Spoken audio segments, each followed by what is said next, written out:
Well, labor activism in the U.S. has seen a pretty big resurgence over the past few years. We've seen workers mount successful organizing campaigns at a range of companies, including Amazon, Starbucks, and Chipotle. According to Gallup polls, 70% of the public approve of unions. It's a figure we haven't seen since the 1960s. So here with more on the state of labor in the country, staff representative for the United Steelworkers, Jose Arroyo. Jose, thank you so much for joining me this morning. Thank you for having me once again. Of course. So we've had a few years where we've seen a lot of major unionization efforts across the country. In your opinion, is that still the case, or is it losing momentum at all? Look, it is still the case, and it's actually gaining momentum. As we've seen, there's been a big change in the administration regarding their policies, and once again, a lot of those haven't trickled down to the workers of this country, organized and non. So collective bargaining is a way that we're balancing the tide. Do you think leaders in management are trying harder to stop union strategy or organizing efforts? Oh, absolutely. It's amazing how some of these businesses will spend millions of dollars to give their workers nothing. Now, we are about 8 months into the Trump administration.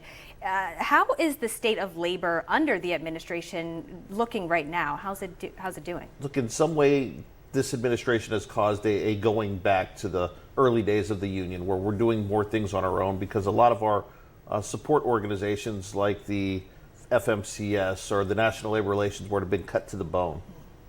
Now, there are a lot of worker over billionaire protests that are being planned across the country this weekend, I'm sure you know of. What are these demonstrations about exactly?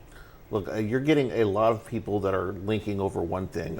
They're not happy about the administration. They're not happy about inflation. They're not happy about stagnant wages, and as well as workplace safety and things like that affect everyday people. Do you think these sort of protests have a major impact? Well, they have a very major impact.